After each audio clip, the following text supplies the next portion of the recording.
Right then, less than 3 days, and I already have my next interviewee. We literally just got finished with the interview, so I'm going to do what I did last time and do a little insert here situation, and then we can talk it through after.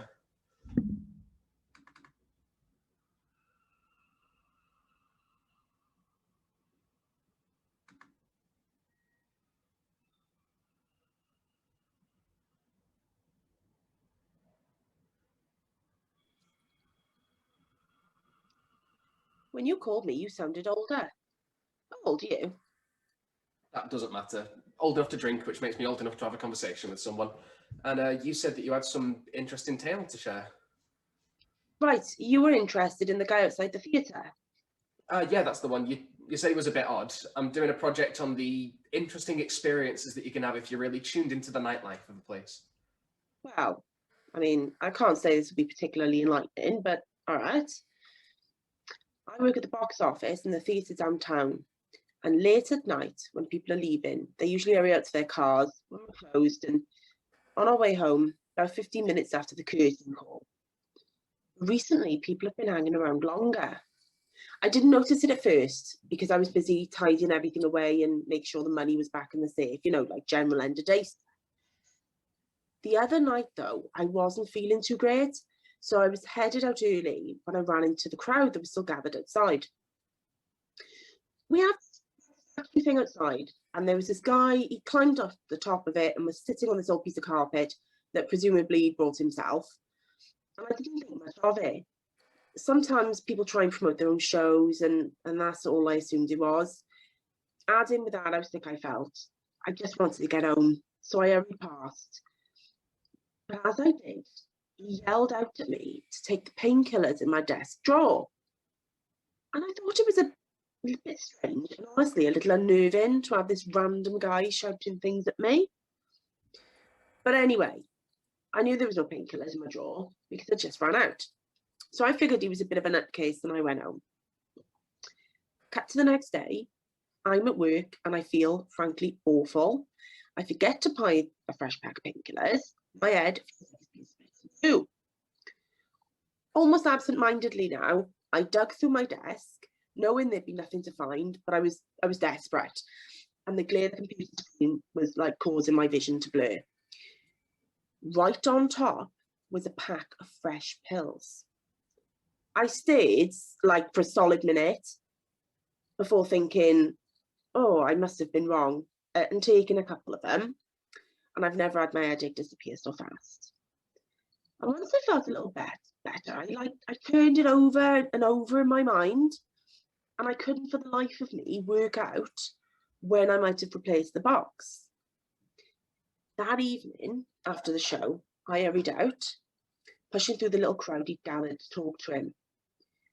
When I asked him how the hell he'd known that I'd had a headache in the first place and where my medication would be, he just got this little smile. I almost say he looked proud. And did he tell you? Not a word. Just smiled at me for a moment, went back to his audience. It was strange, honestly. It made me feel quite uneasy, although he looked perfectly pleasant. Well, what was he doing there? He was reading their fortunes, but he acted like no fortune teller I'd ever seen. Oh, yeah? Yeah, he'd take their hand, stare into their eyes for a couple of seconds, and then give them an incredibly specific piece of advice. From a route to take to work the next day to avoid traffic, to where someone's shoes would be hidden the next morning by their dog, all little things, but people seem to take him quite seriously.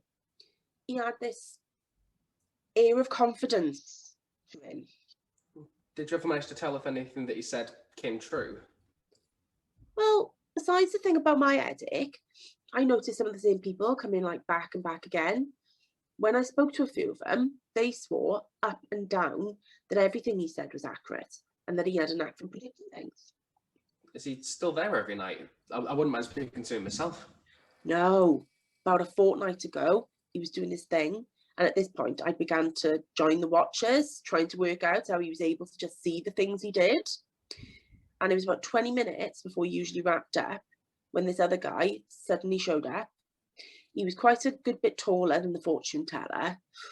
And before anyone could react, he grabbed him by the scruff of his neck and was dragging him off. So people tried to protest, but the little advice giver waved them all off and said that it was all good, that the new guy was his brother, but they didn't look anything alike, and he was dragging him off. It seemed really aggressive. Well, did you ever see him back there again? No, he never showed up again. It was a shame, really. People liked him, but whatever his brothers said to him must have been enough to put an end to it. Interesting. Well, thank you so much for your time. You're welcome. I hope it helps with, whatever project you're working on. So, a little less ominous than my previous interview, but I thought it was interesting. The idea of people being able to predict things that accurately. I mean, maybe it was all a hoax and he was just playing him, but also maybe there's something in it. And the idea of a bigger guy coming and dragging him away, I mean, the girl wasn't there, but maybe it was the two guys from the car park from the first statement.